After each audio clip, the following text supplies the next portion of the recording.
তাহলে আমাকে একটু বলো। হ্যাঁ, স্যার স্টার্ট হয়েছে। ওকে। সো আমরা আজকে আসলে যেই চ্যাপ্টারটা নিয়ে পড়ছি সেটা হচ্ছে ডিজাইন প্যাটার্ন। এবং এখন প্রথম প্রশ্ন আসতে পারে যে আমরা কেন ডিজাইন প্যাটার্নটা নিয়ে পড়বো। তো এটার সফটওয়্যার ইঞ্জিনিয়ারিং এ এটার যেই ইম্প্যাক্ট এখানে যেটা বলেছে, দেখো, design patterns represent the best practices used by experienced object oriented software developers. তার মানে সাধারণত অবজেক্ট ওরিয়েন্টেড সফটওয়্যার ডেভেলপার যারা আছে এবং যারা এক্সপিরিয়েন্স অনেকদিন ধরে কাজ করছে, সো তারা সাধারণত এটাকে কি করছে, এটা তাদের জন্য একটা বেস্ট প্র্যাকটিস। তো তারা বলে যে এই জিনিসটা ইউজ করা উচিত।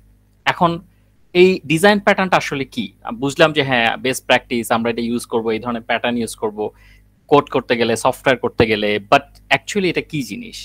সো দেখো সেকেন্ড লাইনে কি বলেছে, design patterns are solutions to general problems. তো নর্মাল কিছু প্রবলেম অথবা জেনারেল কিছু কমন প্রবলেমের এগুলোকে কিন্তু আমরা সলিউশন হিসেবে ব্যবহার করতে পারি। হয়তো আমরা যখন ইন ডেপথে এগুলো দেখব, যখন আমরা এগুলো নিয়ে হয়তো ইন ফিউচার কোম্পানিতে বা বিভিন্ন সফটওয়্যার ডেভেলপমেন্ট কোম্পানিগুলোতে কাজ করব, তখন হয়তো এটা আরো ওয়াইডে আমাদের সামনে আসবে।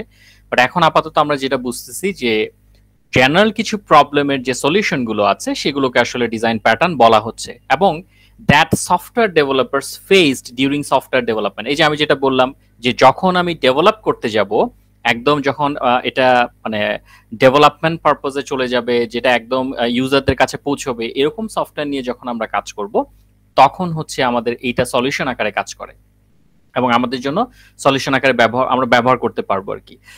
So, design patterns are solutions to general problems that software developers faced during software development. আর এখানে এই যে সলিউশনের কথা বলা হচ্ছে, এরা যে সলিউশন, এই সলিউশনগুলো কিন্তু মানে একদিনে অবটেন হয় না। এই ডিজাইন প্যাটার্ন, এই জিনিসগুলো কিন্তু একদিনে আমরা পাইনি। এখানে কি বলেছে দেখো, this solutions were obtained by trial and error by numerous software developers over a quite a substantial period of time. তার মানে বহু বছর ধরে বা বহু সময় ধরে এগুলা মানে কাজ করতে করতে করতে গিয়ে হয়তো প্রবলেম পেয়েছে, সেগুলোর একটা ট্রায়াল এন্ড এরর হয়েছে, সেগুলো থেকে সলিউশন করতে করতে করতে করতে এই ধরনের প্যাটার্ন গুলো আমরা পেয়েছি যে হ্যাঁ এই প্যাটার্নে কাজ করতে হবে, এই প্যাটার্নে কাজ করলে কোনো এরর হয় না, এই প্যাটার্নে কাজ করলে কাজগুলো ভালো হয়। সো এই জিনিসগুলো নিয়ে আসলে ডিজাইন প্যাটার্ন। সো এটা তো খুব সোজা সাপটা একটা স্লাইড। সো এখানে তেমন কিছু জটিল কিছু নাই, আমরা একটু পরের স্লাইডে যাই। তো এখানে একটা কথা বলা হয়েছে, what is gang of four. এখন হয়তো অনেক সময় কেউ তোমাকে বলতে পারে, তুমি তো সফটওয়্যার ইঞ্জিনিয়ারিং পড়ে এসছো, তুমি কি ওই কনসেপ্টটা জানো কিনা, গ্যাং অফ ফোর কনসেপ্টটা জানো কিনা। সো হয়তো সেটা মাথায় রেখে এই জিনিসটা এখানে বলা হয়েছে। সো এগুলো এগেইন মানে একটু হিস্ট্রিক্যাল কথাবার্তা। যেমন 1994 সালে 4 জন অথার ছিল, নাম তুমি দেখতেই পাচ্ছ কারা কারা ছিল, তার একটা বুক পাবলিশ করেছিল। সো এই বুকটাই which initiated the concept of design pattern in software development. So এই যে বুকটা ইনিশিয়েট হয়েছে, এই বুকটাই কিন্তু এই ডিজাইন প্যাটার্নের কনসেপ্টটাকে প্রথম নিয়ে এসেছিল। এবং এই এই 4 জন অথারকে বলা হয় যে গ্যাং অফ ফোর। ঠিক আছে, জিওএফ সংক্ষেপে বলা হয় এই 4 জন অথারকে, যারা এই বুকটার যারা পাবলিশ করেছে এই বুকটাকে। সো তাদের মতে ডিজাইন প্যাটার্ন সাধারণত কয়েকটা ফলোইং প্রিন্সিপালস এর উপর বেস করে করা হয়। সো নিচে দুটো প্রিন্সিপালের কথা বলা আছে। এগেন এগুলো আমরা ডিটেলসে যাব না, কারণ এগুলো ডিটেলসে যেতে হলে আবার নতুন একটা টপিক হয়ে যায় আর কি। সো আমরা জাস্ট এটা দেখে রাখবো যে প্রিন্সিপাল গুলো কি কি। প্রিন্সিপাল তো প্রিন্সিপালই, সো এখানে ডিটেলসে আমাদের যাওয়া লাগছে না, বা লাগলে পরে আমরা সেটা দেখবো পরে। সো এখানে যেটা বলছে যে ইউজেস অফ ডিজাইন প্যাটার্ন, আমরা তো আসলে বুঝলাম যে হ্যাঁ আমরা গ্যাং অফ ফোর দেখলাম, ডিজাইন প্যাটার্নের যারা বই লিখেছে ডিজাইন প্যাটার্নের উপর ভিত্তি করে, তারপরে আমরা ডিজাইন প্যাটার্ন কাকে বলে এইসব জিনিস দেখলাম। এখন কোথায় আমরা ডিজাইন প্যাটার্নটাকে ইউজ করব, এটাকে আমরা কেনই বা এত প্রাধান্য দিচ্ছি। সো দেখো এগেইন এখানে কিন্তু এগুলো নর্মাল কথাবার্তা, বাট আমি তাও একটু জাস্ট বলার জন্য বলছি। So design patterns have to main uses in software development. কি কি ইউজেস? একটা হচ্ছে common platform for developers. So design pattern নিয়ে যাদের ধারণা থাকবে তারা কিন্তু একটা কমন প্ল্যাটফর্মে কাজ করবে। যেমন design patterns provide a standard terminology and are specific to particular scenario. So সে কিছু স্ট্যান্ডার্ড টার্মিনোলজি ইউজ করে এবং কিছু এবং স্পেসিফিক কিছু সিনারিওতে সে একই রকম থাকে। যেমন এই জিনিসটাই আমরা একটু পরে পড়বো, যেটা হচ্ছে সিঙ্গেলটন ডিজাইন প্যাটার্ন। আমরা একটু পরে দেখবো যে সিঙ্গেলটন ডিজাইন প্যাটার্ন বলতে কি বুঝায় বা এটার কাজটা কি। সো ওরা কিন্তু আগেই এই এক্সাম্পলটা দিয়েছে। For example, A singleton design pattern signifies use of single object. তারা বলে যে আমরা সিঙ্গেল অবজেক্ট ইউজ করব, মাল্টিপল অবজেক্ট ইউজ না করে, বারে বারে অবজেক্ট ক্রিয়েট না করে আমরা সিঙ্গেল অবজেক্ট ইউজ করব। এখান থেকে যদি এটা নাও বোঝা যায়, সিঙ্গেলটন অবজেক্ট চ্যাপ্টার থেকে বোঝা যাবে, কারণ এরপরে আমি ওটা ধরবো। সো ওরা যেটা বলছে যে হ্যাঁ আমরা সিঙ্গেল অবজেক্ট নিয়ে কাজ করব, যাতে করে all developers familiar with single design pattern will make use of single object, যাতে করে সব ডেভেলপাররা এটা জানে যে সিঙ্গেলটন ডিজাইন প্যাটার্ন মানেই হচ্ছে সেখানে সিঙ্গেল অবজেক্ট ইউজ হবে। তো তার মানে কি, আমি যদি একটা সফটওয়্যার ডেভেলপমেন্টের কোম্পানিতে কাজ করি, আমি যদি আমার পেয়ার যে আছে তাকে আমি বলবো যে আপনি এখানে কিন্তু সিঙ্গেল ডিজাইন প্যাটার্ন অ্যাপ্লাই করবেন, তার মানে সে বুঝতে পারছে আমি সিঙ্গেল অবজেক্ট নিয়ে কথা বলছি, যে হ্যাঁ আপনি এখানে একটা অবজেক্ট ক্রিয়েট করবেন বা একটা অবজেক্ট নিয়ে আপনি ডিল করবেন, মাল্টিপল অবজেক্ট বারে বারে অবজেক্ট আপনি ক্রিয়েট করবেন না। সো এটাকে ওরা আসলে নামটা বলছে সিঙ্গেলটন ডিজাইন প্যাটার্ন। বোঝা যাচ্ছে কি? জি স্যার যাচ্ছে। ওকে, সো তার মানে একটা কমন প্ল্যাটফর্ম, আমি আমি জাস্ট নামটা বলছি যে আপনি হ্যাঁ সিঙ্গেলটন ডিজাইন প্যাটার্ন ইউজ করেন, সে বুঝে যাচ্ছে ও আচ্ছা আপনি সিঙ্গেল অবজেক্ট রিলেটেড কিছু কথাবার্তা বলছেন, হ্যাঁ এটা তো আমি জানি। এবং দেখো they can tell each other that program is following a singleton pattern. হ্যাঁ মানে এটা নাম শুনেই সবাই বুঝতে পারছে আচ্ছা উনি মনে হয় আমাকে একটা অবজেক্ট রিলেটেড কাজ করতে বলেছে, সিঙ্গেল অবজেক্ট রিলেটেড কাজ করতে বলেছে, যেহেতু উনি উচ্চারণই করেছে সিঙ্গেলটন ডিজাইন প্যাটার্ন। সো এইটা হচ্ছে কমন প্ল্যাটফর্ম ফর ডেভেলপার্স, আমি একটা নাম দিয়েই বুঝাই দিতে পারি যে আমি কি চাচ্ছি। আচ্ছা, তারপর কিছু বেস্ট প্র্যাকটিসেস এখানে হয়, যেমন design patterns have been evolved over a long period of time and they provide best solutions to certain problems. So design pattern আগে আমি যেটা বললাম একদিনে কিন্তু এই সলিউশনগুলো ইভলভ হয়নি, বহু বছর ধরে বা প্রচুর অনেক দিন ধরে ধরে প্র্যাকটিস করতে করতে সফটওয়্যার ডেভেলপ করতে করতে আমরা কিছু সলিউশন পেয়েছি এবং কিছু প্রবলেমের সলিউশন, যে সফটওয়্যার ডেভেলপমেন্টে যে প্রবলেমগুলো হয়, তো সেই সলিউশনগুলোকে আসলে আমরা এরকম ডিজাইন প্যাটার্নের মধ্যে ফেলতে চাচ্ছি যে হ্যাঁ এই এই জিনিসগুলো ফলো করা উচিত। আচ্ছা, learning this patterns help unexperience developer to learn software design in an easy and fast way. So এই যে আমরা ডিজাইন প্যাটার্নের কথা বললাম, আমরা সামনে এটাকে আরো আরো বিভিন্ন ভাগে ভাগ করব। সো এগুলো জিনিসপত্র আসলে কোনো ডেভেলপার যদি এক্সপিরিয়েন্স না থাকে, হ্যাঁ হয়তো সে একদম মাত্র মানে ফ্রেশার গ্র্যাজুয়েট, মাত্র গ্র্যাজুয়েট করে গিয়েছে, ইন্ডাস্ট্রিয়াল এক্সপিরিয়েন্স ওরকম নাই, সে আস্তে আস্তে এগুলো শিখে নেয় যে আমাকে এই প্যাটার্ন ফলো করতে হবে, ওই প্যাটার্ন ফলো করতে হবে, এগুলো সফটওয়্যার কোম্পানির একটা একটা পার্ট। সো এইগুলো নিয়ে আসলে একটা বেস্ট প্র্যাকটিস হয়, সবাই একই রকম প্যাটার্ন ফলো করে, হয়তো আগে যে যে ইউনিভার্সিটিতে যাই ফলো করুক না কেন, একদম মানে যখন ইয়াতে চলে আসে, যখন প্রফেশনাল লাইফে চলে আসে, তারা সবাই একটা জিনিসই প্র্যাকটিস করতে পছন্দ করে। আচ্ছা, সো এখানেও আসলে কয়েকটা টাইপ অফ ডিজাইন প্যাটার্ন দেখাচ্ছে। আচ্ছা আপনারা তো বলতেছেন এগুলো হচ্ছে সলিউশন, তো এগুলো যদি প্রবলেমের সলিউশন হয় তাহলে কয় ধরনের টোটাল ডিজাইন প্যাটার্ন আছে? আমরা সাধারণত 3 ধরনের ডিজাইন প্যাটার্ন ইউজ করি, একটাকে বলা হয় ক্রিয়েশনাল, একটাকে বলা হয় স্ট্রাকচারাল, আরেকটাকে বলা হয় বিহেভিয়ারাল।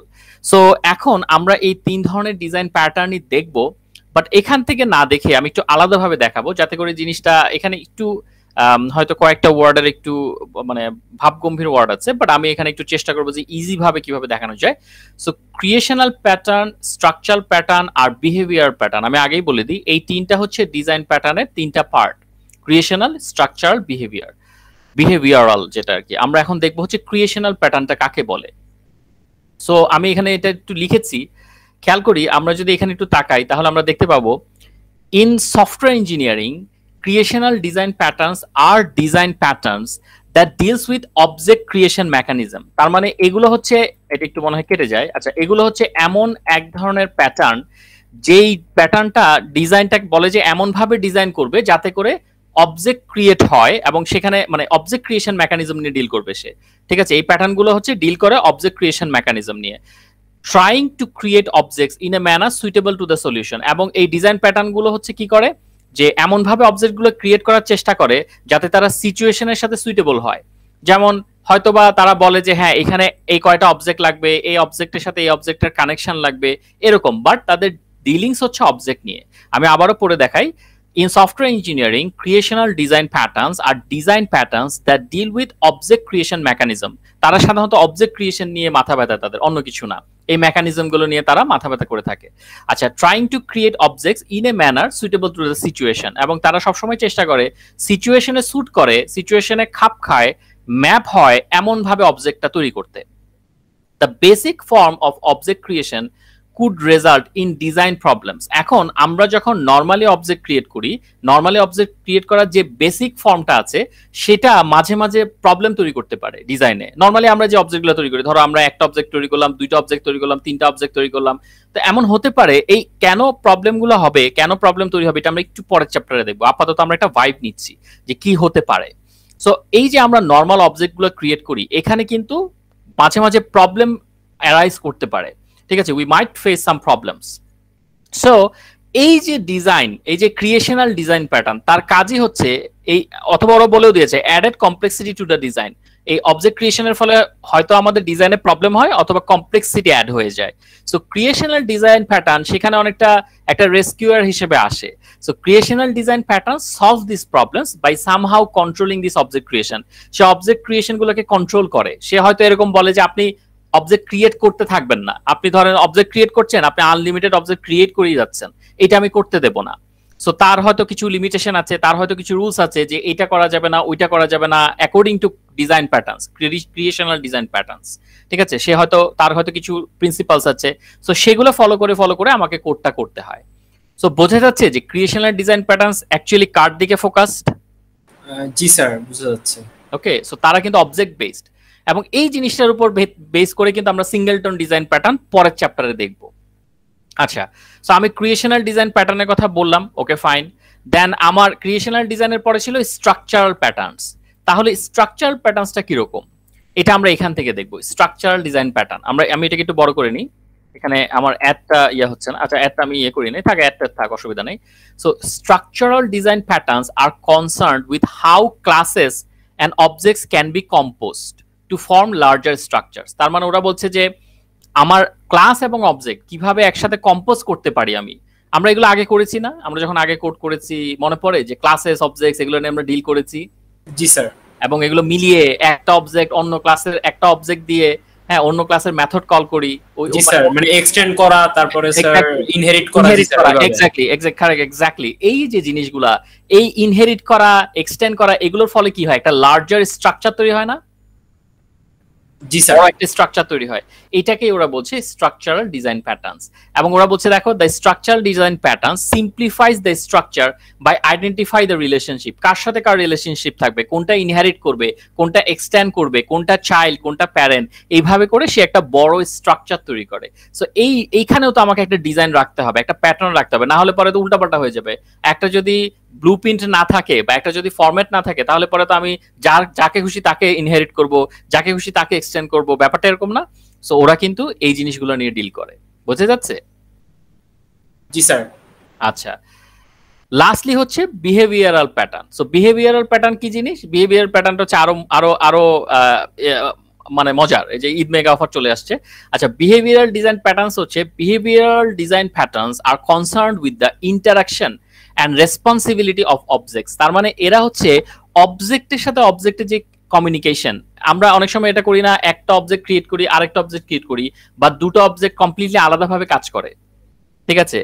মানে একটা অবজেক্ট ধরো কোনো একটা জিনিস চেঞ্জ করলো, আরেকটা অবজেক্ট সেটা সম্পর্কে জানেই না। আবার অনেক সময় দেখা যায় যে একটা অবজেক্ট কোনো কিছু নিয়ে চেঞ্জ করলো, আরেকটা অবজেক্ট জানে। এইগুলো কোন ধরনের ব্যাপার বলো তো? ওই যে আমরা 111 থাকতে স্ট্যাটিক এসব কাজ করেছিলাম না, প্রাইভেট, পাবলিক, স্ট্যাটিক, স্ট্যাটিক, এই জিনিসগুলো হচ্ছে, এগুলো হচ্ছে তাদের বিহেভিয়ারাল প্যাটার্ন। ছোটবেলার কথা মনে পড়ে যাচ্ছে কিন্তু, ঠিক আছে। সো এখানে এই কথাটা বলেছে, behavioural design patterns are concern with the interaction and responsibility of objects. তার মানে তারা কি করে, ক্রিয়েশনাল তো অবজেক্ট ক্রিয়েশন নিয়ে কাজ করছিল, আর বিহেভিয়ার বলছে যে তাহলে অবজেক্টের মধ্যে যে ইন্টারাকশনটা আছে বা অবজেক্টের যে রেসপন্সিবিলিটি, সেটা তাহলে আমরা এখন থেকে আমরা দেখব। সো তিন ধরনের ডিজাইন প্যাটার্নের উদ্দেশ্য বোঝা যাচ্ছে। সো ক্রিয়েশনাল কিন্তু অবজেক্ট ক্রিয়েট নিয়ে কাজ করে, তারপরে স্ট্রাকচারাল কি করে, রিলেশনশিপটা মেনটেন করে, যে হ্যাঁ বিভিন্ন ধরনের ক্লাস এবং অবজেক্টস এগুলোর রিলেশনশিপটা কেমন হবে। আর বিহেভিয়ারাল প্যাটার্ন কি করে, বিহেভিয়ারাল প্যাটার্ন কিন্তু অবজেক্টের সাথে অবজেক্টের ইন্টারাকশনটা মেনটেন করে, যে এই অবজেক্টের সাথে আরেক অবজেক্টের কেমন, মানে কি এরা কি একটা অবজেক্ট একটা কিছু চেঞ্জ করলে ওটা আরেকটা অবজেক্ট কি চেঞ্জ অবস্থা থেকেই ধরবে কিনা, স্ট্যাটিক যেগুলো আর কি। সো বোঝা যায় কি যায় না? যাচ্ছে স্যার। ওকে, সো এই হচ্ছে আসলে এখানে যা বলা হয়েছে। এখানে কিন্তু আচ্ছা, আমরা একটু ইয়াতে চলে গেছি, অবজারভার। এখানে এই জিনিসগুলো আরো আছে, বাট এগুলো পরের জিনিসপত্র। এগুলো তো মনে হয় স্লাইডে বলা হয়নি, রাইট? এগুলো কিন্তু বলা হয়নি নাকি? জি স্যার, বলা হয়নি। বলা হয়নি, হ্যাঁ। সো এগুলো এখানে আমাদের, আমরা এগুলোকে আপাতত স্কিপ করি, আমরা লাগলে পরে এটা পরের লেকচারে আসবো। সো আমাদের ছিল হচ্ছে এটুক পর্যন্ত, এই যে এইটুক পর্যন্ত বাক্সে ছিল, আমি যতটুকু ইয়ে করি আর কি, এটুকুই ছিল না? এটুকুই থাকার কথা। জি স্যার। ওকে।